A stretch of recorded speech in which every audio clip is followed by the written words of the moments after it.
this European project on for granted.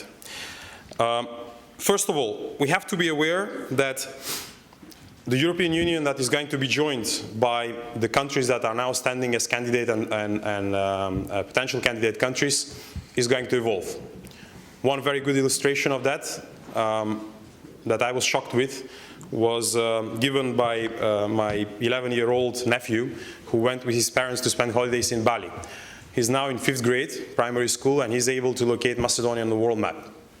He went there, came back, and he said there was a world map in the hotel. I couldn't locate Macedonia. Why? Very naturally. On the world map that he's used to locate, Macedonia is practically somewhere in the middle, a little bit above the center. The world map that he has shown in Bali, you have Jakarta in the middle, and Macedonia is a little dot somewhere in the right corner. Hence, this is also a very good illustration of what the world looks like today, and that some of the attention has shifted to other places, and this is the reality that we need to deal with on practical basis. However, if we are discussing these topics, and I saw that in the comments that we're giving in the introduction to this debate, people were talking about the financial crisis. And I think that this is something that is happening. Europe is going through difficult times, but we shouldn't forget the fact that Europe is still the best place to live on Earth. And that is, I think, a parameter that we also tend to take for granted, but it shouldn't be taken that simple.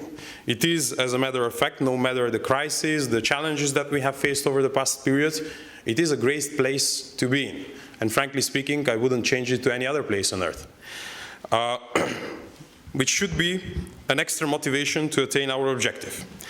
Now, talking about the future and attaining this objective, we have learned that things have changed in a decision-making process. It is still a very pragmatic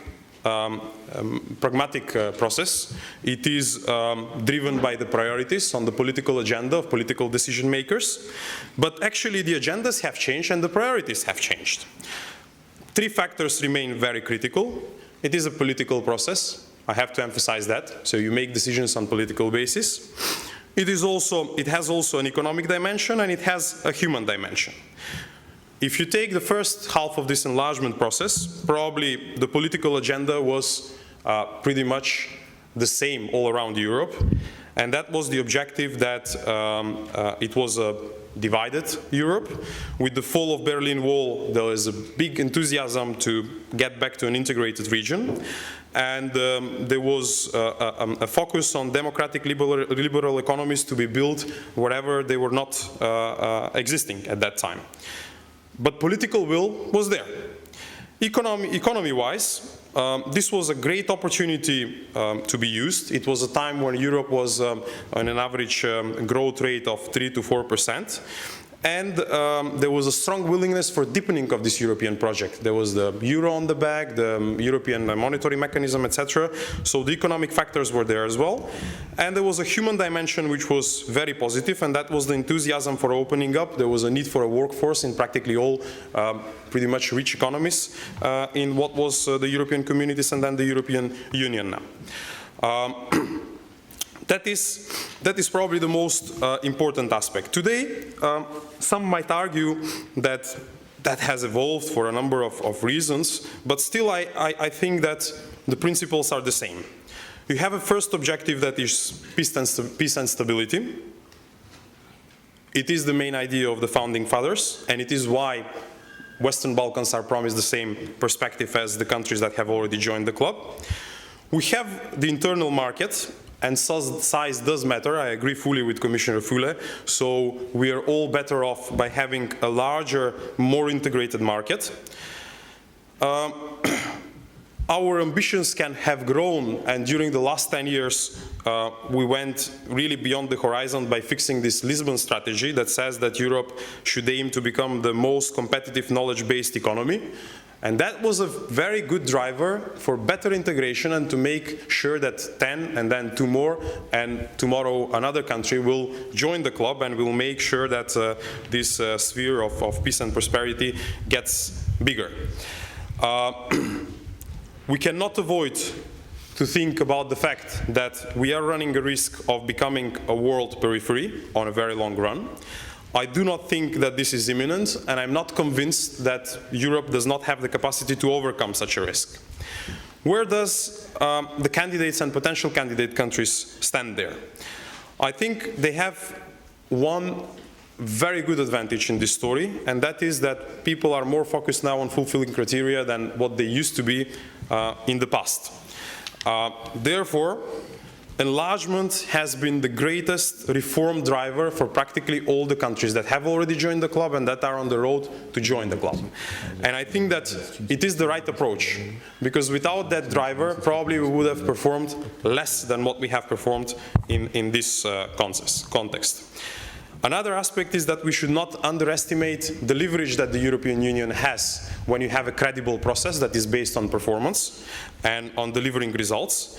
And that leverage can be used in this process, especially in the negotiation phase, when all possible issues can be put on the table, discussed in a transparent manner, and exercise pressure when needed. Key for credibility of this process is whether you respect the principle that the Dutch tend to repeat about strict but fair. Strict means, yes, go ahead with a lot of pressure on every criteria that needs to be fulfilled. But fair means when you deliver, then you have to follow and keep this credibility in order to make sure that the next demand that you're going to address will be also a good motivation for those that are performing. In the case of Macedonia, I think that one aspect remains to be relevant, and that is the fact that the first time the European Commission has assessed that the country is ready to start accession negotiations, that was back in 2009. According to any parameter that was used then, Macedonia is at least better prepared than it was in 2009. It hasn't started accession negotiations yet. The challenge that remains for the future credibility probably of this process is that Macedonia needs to find the strength to deliver on even more reforms without necessarily insisting on this credibility on the other side of the balance, which is always a tricky issue, especially in today's context when people are very well informed, when you know what are the expectations from the others, and you know that you can be challenged on a daily basis by everybody who's going to tell you, okay, so you were said that if you tick these boxes on the list, you will be giving a start of accession negotiations. Have you ticked? Yes. Has it been concluded? Yes. 4 or 5 years ago. Has it happened? Well, not really. And then you start to struggle on these performances. What can we do in order to address, let's say, all of these issues? Number one, not to do what we tend to do sometimes in Europe, and that is shift responsibility. That is probably the highest risk. We are all responsible of our behavior and on delivering on our results, and I think that everybody should take his bit of responsibility. The second one is not to look for excuses neither in the member states. Absorption capacity, I've heard it from several people, but I agree that it is really a non-issue. If you take the bulk of the countries that are constituting Southeast Europe, and that is south of Danube River down to the Mediterranean Sea, it's 4 member states, well, 5 now with Croatia.